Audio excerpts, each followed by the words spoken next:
Few days ago, Atiku Abubakar, former vice president of Nigeria, he said if Nigeria go make him the president 2019, if they go vote for him,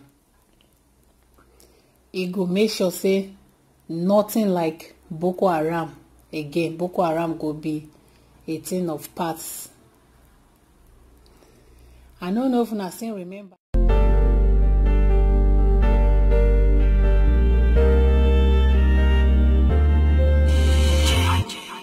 Few days ago, Atiku Abubakar, former vice president of Nigeria, he said if Nigeria go make him the president 2019, if they go vote for him,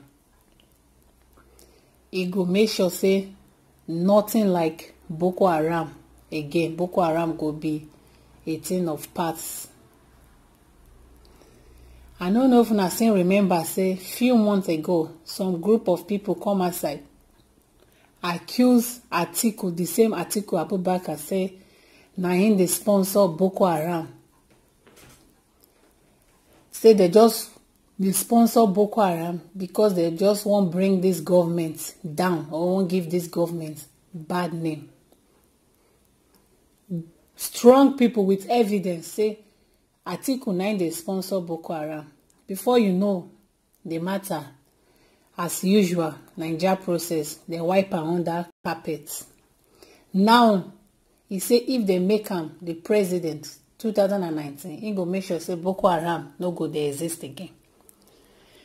Make it no come be like say monkey hand won't resemble woman be hand, because he can't be like say true those people may come outside, come say Atiku hand dey for these killings, these Boko Haram killings. Make it no come be saying a real.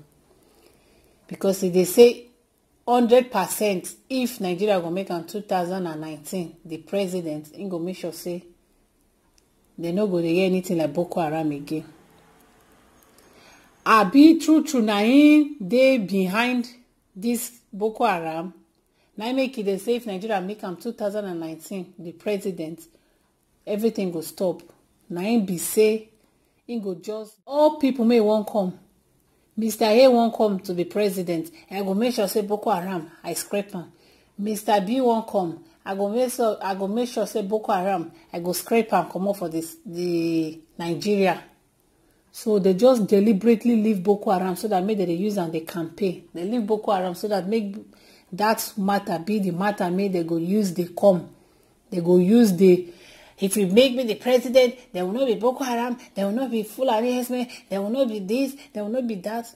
Deliberately, some of these politicians, they just want the Nigeria to be like that. Because if Nigeria did better, you no go increase money for them, you no go give them the success they want.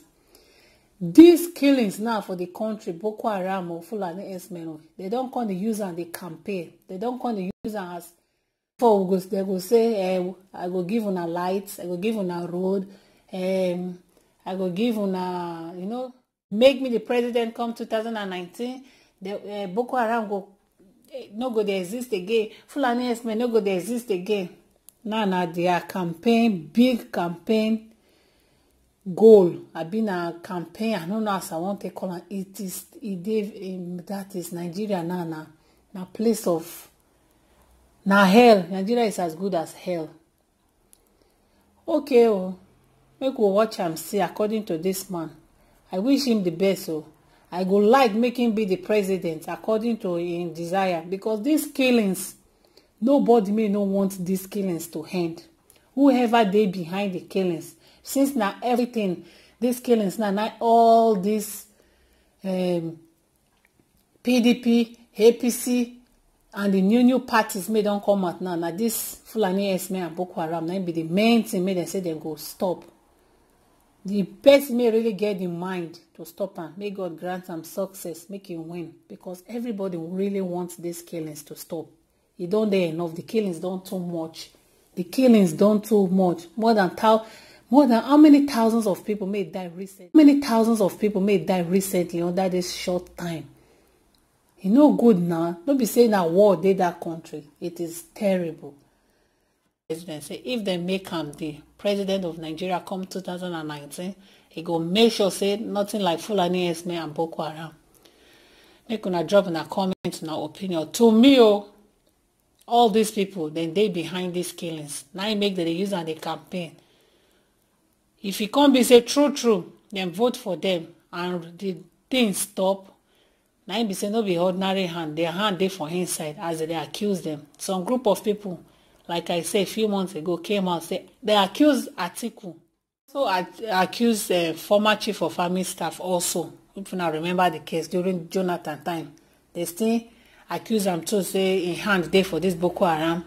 Before you know, like play, then wipe the case under carpet as usual. So then be say true, get some group of people may just dey for that country, may no want the country to go forward. Now then sit down on top the country's success. Now then just deliberately make sure say this country will never move an inch for forwardness except backwardness. They will make sure say we cry. Since their family no dey for the country, or their family dey for, even if they dey for the country, they get all the care, all the security may dey for them. So that's why they deliberately, intentionally, they leave the country to go backwardness, because they no get as it go to affect them. This is better for the country to go backwardness. Now their pockets go increase than they go forward. For we the Nigerians to get a good life. Now for their pocket to reduce, so they no go like anything to let the country go forward. So this is one of the issue may Nigeria get right now. Maybe the problem of Nigeria now is insecurity, and that insecurity is giving Nigeria big time stress. Nobody can do anything for country may not be secure. Even if you be business person, even if the government don't provide any jobs, you just manage create small job for yourself. For the fact that there is no security for that country, your life and that property and that business is made you don't create for yourself. No, they're secured. Anything can happen to you, and that is the end of the story. So if they no fit put security for that country, it's terrible. For the past how many years Nigeria got independent, we never fit get one stable thing, one tangible thing, nothing at all, and we say we'll be giant of Africa. It is terrible, the kind of thing they happen. You know, they save for us deliberately because of, say, they find political power, or they want to be governor and senator, or this. They go make the country unsafe. Killings, make everything, make everybody they fear. So that if one person just come say, hey, if you vote for me next year, I will make sure these killings go stop, everybody go run, go vote for her. And that person make those killings, they happen like that, so that you won't use and take get votes. Nigeria just leave people they suffer. You go say you be governor of a country. People there for that your country. Blind people there for that. You don't know as they say they exist. Some people there for prison for that your country for years. You don't even go to check them. Say some people don't dey there for years. They should free them. Nobody say you don't get the power. He not just concern you. Some people maybe say handicaps, some not deaf and dumb, some not blind, some no. Then they for that your country, you know they care for them. And every 4 years you go say you be their governor, you won't come again to be another governor again for another 4 years. These people may they need your help. When they talk about people may they okay, may their hand complete, their leg complete. They talk about even those men are handicaps. Una no care for them. Except personal person may just get God heart. They pass. You see, person like that for street, maybe deaf and dumb or blind, you go say, man, you go help. Personal people, now they help people for street now. Why they get government for that country? Why they get president for that country? Man, they get governor for that state, they get president for that country, and this kind of thing they happen. Wow. For Yoruba man country, people made them, they handicap. You're blind, no, you need a talk, oh, your leg no good, oh. Those people, they treat first class treatments. They know they work, government they pay them, send helper come, they clean their house, clean everything. Some kind time save. If no be say e no good, if person blind or if person leg no good, you go even dey pray sef, say God, like say go let me make I blind or make my hand no good. Oh. If you see the kind help, make government they help those people. But for our country, instead, no be the other time for Onitsha, soldier, cripple, because the cripple just wear common flag. you see the way dem beat cripple like say the man thief who wear common flag na case na that one na be the issue for Nigeria. If you wear common flag, na be say that day you go naked go house. Important things they no go do. Wetin no dey important na dem go begin dey do.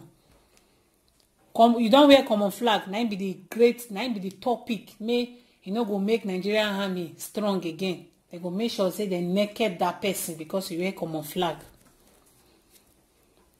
Why we get criminals make dey road, una go see them, una go leave them, make them pass, collect bribe for their hand. People may just wear their normal cloth, dress, waka, una begin dey harass them. Say why they wear common flag. Na it be the killings. Na it be the Sambisa forest. Mo na go kill Fulani Esme abi na Boko Haram. Unnecessary things may not make sense. Nigeria they go put them for record.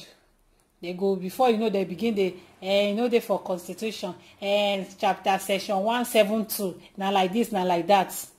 May God have mercy on my country. Amen.